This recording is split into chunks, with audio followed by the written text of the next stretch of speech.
Tá namorando? Ou tá casado? Ou tá namorando, mas tá casado? Vou te contar algumas coisas aqui que você não sabe ainda. Solta a vinheta.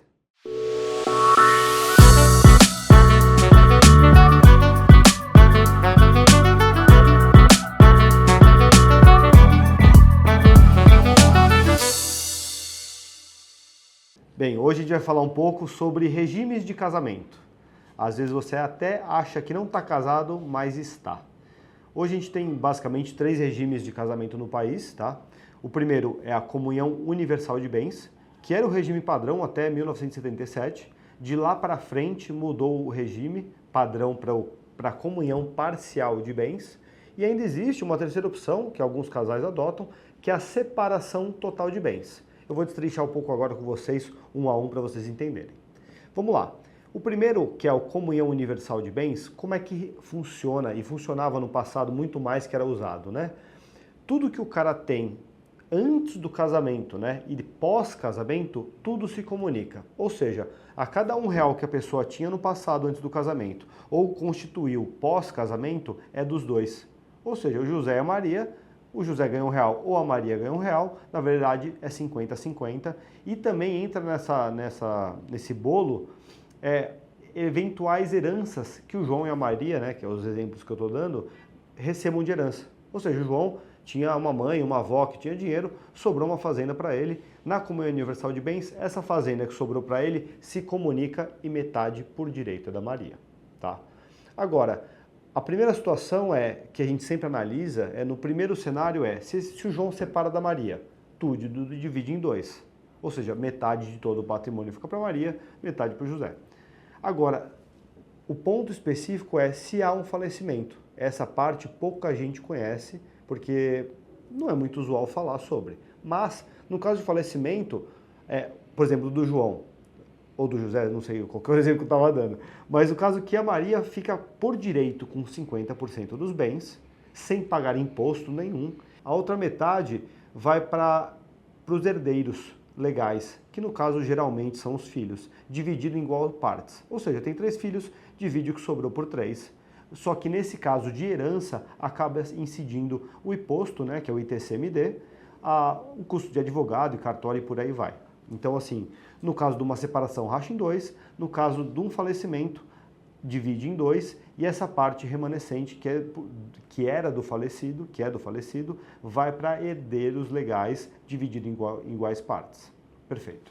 Agora, quando a gente fala de comunhão parcial de bens, a gente está falando primeiro, relembrar, né? A gente está falando do regime atual, ou seja, eu casei, por exemplo, no regime parcial de bens, porque eu queria com separação total, mas no final do dia, por conta de tempo, foi no padrão, e o padrão é comunhão parcial de bens, tá?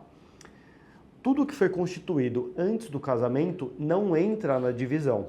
Ou seja, se eu tinha um carro velho, se eu tinha uma moto antes do casamento, isso não vai comunicar, ou seja, esse bem sempre será só meu. E tudo que vem após o casamento, todo o real ganho pós-casamento da minha parte e da parte da minha esposa, ele acaba se comunicando. Da mesma forma que comunicavam comunhão universal de bens. Ou seja, tudo que ganhar divide em 2. E o que era antes não comunica. Perfeito? Inclusive, se eventualmente eu ou minha esposa tiver uma herança, não vai comunicar na nossa união. Ou seja, ela não tem direito à minha herança, eventualmente se eu receber, e se eventualmente ela receber alguma coisa, eu também não tenho direito. Fica só com ela. Perfeito? Agora, se houver um falecimento, por exemplo, meu, o que acontece? A minha esposa tem direito a tudo que eu constituí depois do casamento, metade, 50%, e tudo que eu tinha antes, ela não tem direito a receber metade. Ela tem direito a ser herdeira, ou seja, vamos imaginar que a gente tem lá R$100.000 juntos. Ela tem direito a ficar com 50 mil, e 50 mil vai para os herdeiros legais, no caso a minha filha. Agora, vamos falar que eu tinha um carro antes.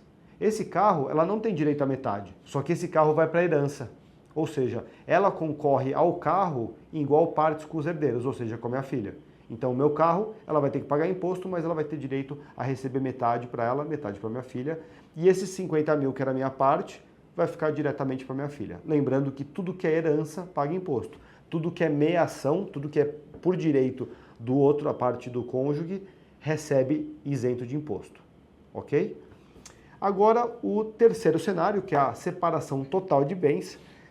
que é um casamento muito usual entre advogados, né, que eles entendem muito do detalhe e faz realmente muito sentido esse casamento de separação total, até porque, agora um pouco da minha parte pessoal falando, tá? Eu acho que faz muito sentido, porque quando você casa com essa separação total de bens, todo bem que você vai comprar junto com a pessoa, você pode colocar o nome dos dois. Então você disserta a respeito do patrimônio. Ah, vamos comprar um imóvel junto? Vamos os dois comprar juntos. Ou seja, fique em nome dos dois e por direito também é dos dois. Mas, naturalmente, cada salário que entrar, cada real que entrar é constituído separadamente. Ou seja, o que foi constituído antes do casamento ou depois, tanto faz, é tudo separado. Tá? Se o cara tinha um carro ou se ela tinha uma casa, não comunica antes do casamento. Se juntou e cada um comprou um negócio diferente, também não comunica. Perfeito? Agora, pouca gente sabe que no caso de falecimento, por exemplo, do marido, estou matando só os maridos hoje, se no caso do falecimento do marido, vamos falar que ele tinha 100 mil reais e uma casa, esse cara se ausenta, o que acontece? A esposa não é meeira de nada, ela não tem direito à metade de nada sem pagar imposto, mas sim ela tem direito à herança, porque ela é herdeira e ela compete em iguais partes com os herdeiros. Ou seja, no meu caso, tenho uma filha, a minha esposa competiria com a minha filha meio a meio em cima de todo o meu patrimônio, tanto antes quanto depois do casamento. Então, sim, ela é herdeira e é por isso que no Brasil, quando tem litígio, né, na parte sucessória, né, quando um cara com muito patrimônio acaba falecendo e não tem só um casamento, eventualmente tinha um anterior com uma filha e depois casou de novo e teve mais filhos, geralmente isso dá imbróglio, porque todo mundo acha que tem mais direito do que de fato tem e acaba, quando isso vai para litígio jurídico, demora anos e anos, e aquela história que a gente muito escuta falar na TV, né, e nos jornais a respeito de inventários que demoram anos para sair por conta do litígio, perfeito? Agora, vamos entrar numa lacuna aí que talvez você que está assistindo esteja nesse espaço, que é você ter uma namorada ou tem um namorado e mora junto, tem uma relação financeira já, um paga uma conta, o outro paga outra, e vocês acham que estão namorando. Ou de repente noivo, sei lá, mas geralmente estão namorando. De fato, se existe uma relação financeira, vocês já se caracterizam como uma comunhão parcial de bens, como uma união estável, melhor dizendo. Vocês são uma união estável e estão caracterizados legalmente como uma comunhão parcial de bens. Agora, isso implica uma série de coisas, né? Inclusive, se você pegar alguém de má fé dentro do relacionamento que queira puxar metade do bem dos outros, da outra parte, por conta dessa característica, de fato consegue como um advogado. Mas hoje, para proteger esse tipo de situação, muita gente, outro dia eu vi uma matéria inclusive, que o contrato de namoro está aumentando muito no país, justamente para evitar esse tipo de situação que pode ocorrer com esse elo financeiro e com essa, principalmente morando junto e essa relação mais estreita de namorados, perfeito? Então atenção, você que namora, fica de olho que você pode estar casado e nem sabe. Gente, por hoje é só, grande abraço, nos vemos na próxima.